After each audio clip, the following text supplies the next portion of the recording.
Нынешняя весна своими погодными условиями оказалась чрезвычайно благоприятной для строителей нашей области, и большинство из них этими условиями воспользовалось в полной мере, то есть работа на стройплощадках в основном кипела, а завершилась весенняя страда для строителей самым настоящим праздником, то есть областным конкурсом «Лучший по профессии».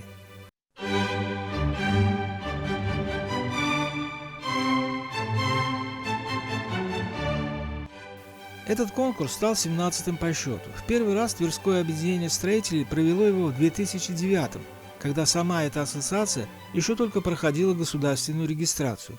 И вот с тех пор Тверское объединение строителей ни разу не отказалось от его проведения, что само по себе и примечательно, и похвально, поскольку подавляющее большинство аналогичных организаций нашей страны подобные праздники профессии проводить не берется. Слишком хлопотно. В нынешнем 17-м по счету традиционном областном конкурсе профессионального мастерства «Лучший по профессии» приняли участие как профессиональные строители, так и учащиеся профильных отделений 6 колледжей и Тверского государственного технического университета. Как и обычно, в обеих, скажем так, возрастных группах соревнования проходили среди каменщиков, штукатуров и сварщиков. Торжественное открытие конкурса состоялось в актовом зале Тверского колледжа транспорта и сервиса. С приветственным словом к участникам соревнований обратились президент Тверского объединения строителей Виктор Грибалев, временно исполняющий обязанности министра строительства Тверской области Михаил Берников и уполномоченный по защите прав предпринимателей в Тверской области Антон Стамплевский. Затем конкурсанты были доставлены на площадки, где и проходили непосредственно соревнования. Сварщики демонстрировали свое мастерство в помещении аттестационного центра НАКС Тверь, а для каменщиков и штукатуров рабочим местом стал жилой комплекс под названием «Морозов парк», который строит компания «Тверской стандарт». Надо сказать, что хозяева конкурсных площадок самым серьезным образом подошли к их подготовке и созданию всех необходимых условий для проведения состязаний на достойном уровне. Хотя это совсем непросто и очень ответственно, поэтому далеко не все организации соглашаются на то, чтобы принять областной конкурс на своей территории. А почему руководство компании «Тверской стандарт» согласилось принять конкурс, мы поинтересовались у Павла Бучина, ее генерального директора, который во время соревнования постоянно находился на стройплощадке. Основным моментом, который послужил для нас основополагающим в принятии решения предоставить свою строительную площадку для проведения конкурса, все-таки преемственность поколений. Да?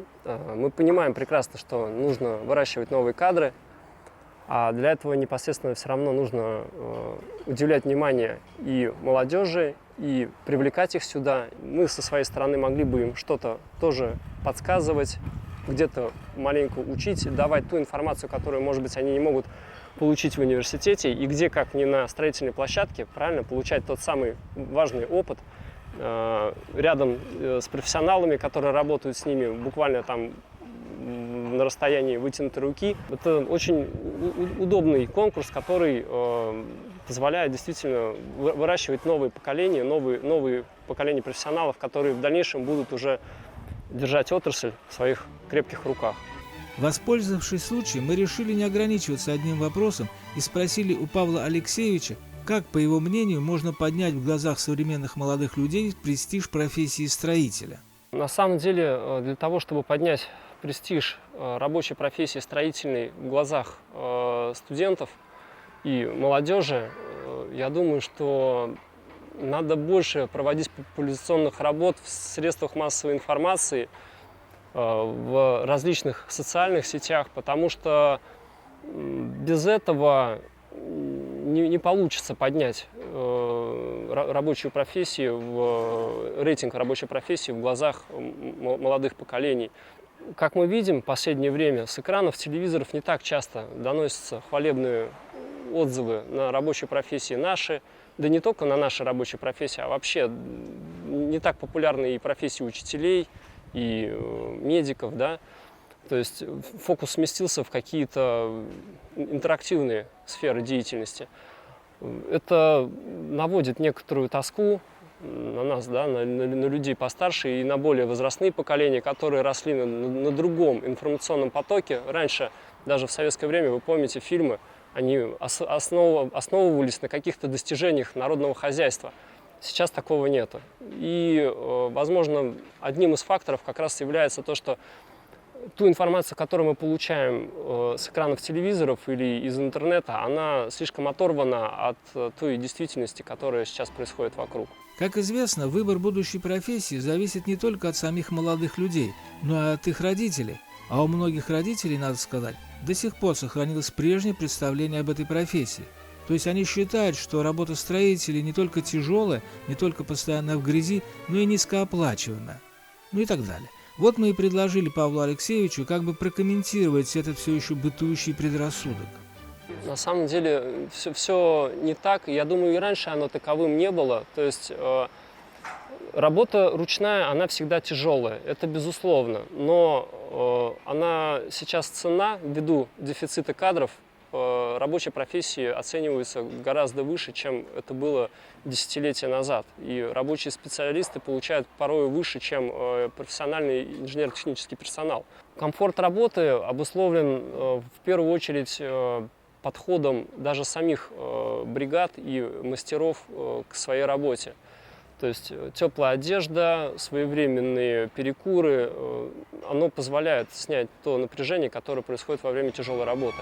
Поскольку руководитель компании «Тверской стандарт» сам еще достаточно молод годами, мы предложили ему объяснить, чем его самого привлекает профессия строителя и вообще, как получилось, что выбрал он именно ее. Всегда нравилось что-то создавать, то есть интерес к созданию чего-то рукотворного, он всегда присутствовал. А здесь в любом случае профессия, связанная с созданием зданий, она вызывает какую-то и гордость, и отраду доставляет. Поэтому это очень приятно, и это как бы является одним из аспектов жизни, наверное, уже, да, то есть без этого уже тяжело.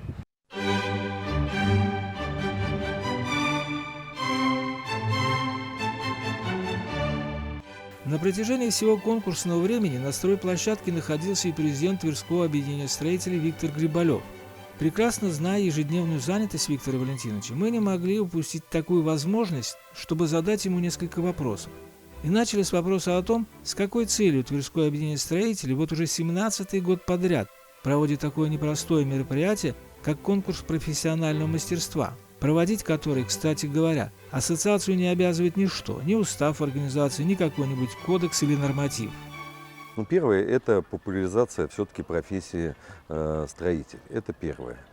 А второе, ну, наверное, хотелось бы, чтобы у простых людей, которые представляют рабочие профессии у нас в Тверской области, когда-то был свой праздник. А я думаю, что данное мероприятие – это еще и праздник для участвующих в нем. Наверняка даже люди непосвященные понимают, что организовать и провести конкурс такого масштаба очень и очень непросто. Поэтому мы поинтересовались, чьей помощью Тверское объединение строителей проводит этот настоящий смотр лучших строителей региона. Ну, к сожалению, помощников не так много. Наверное, основные помощники – это наши колледжи, которые берут на себя организацию основную. А так вся финансовая нагрузка и вся организация ложится однозначно на Тверское объединение строителей. Ну и, конечно, это те предприятия, которые ежегодно, а предприятия – это наши члены СРО, которые ежегодно предоставляют свои площадки для проведения непосредственно нашего конкурса. Как несколько раньше Павла Бучина, так и Виктора Грибалева мы спросили о том, насколько, по его мнению, успешно повышение производительности труда в строительстве может решить проблему дефицита кадров. Если у сварщиков достаточно новых технологий, которые ускоряют процесс сварки и делают его более качественным и надежным.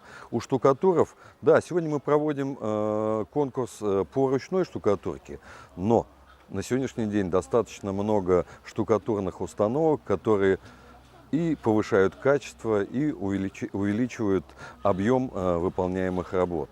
Ну а что касается каменщиков, то это самая, наверное, древняя профессия из трех профессий, о которых мы сегодня говорим. Поэтому каменная кладка, она как бы и осталась где-то там далеко. Максимум, что возможно сделать для увеличения производительности труда, это, ну, наверное, приготовление растворов. А как было, что каждый кирпичик каменщик держит в своей руке, и мастерком его, можно сказать, облизывает, а потом кладет в тело кладки, так это все и осталось.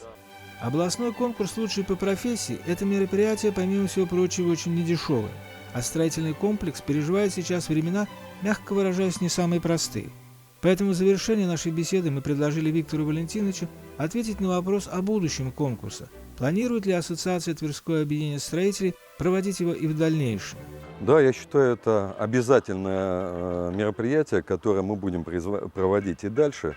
Ну, потому что, наверное, оно не только соревновательный процесс, да, это еще, я как повторюсь, это праздник для нашего строительного комплекса и для непосредственно рабочих специальностей, которые в нем участвуют. И я бы сказал, что у меня большое желание, чтобы этот конкурс не только проводился в том формате, в котором он уже 17 лет проводится, хотелось бы, чтобы этот формат еще и расширился. И в этом конкурсе принимали бы участие в организации, по крайней мере, и городские власти, и власти нашей Тверской области, чтобы на самом деле уважение и популяризация данных профессий поднялась еще на больший уровень.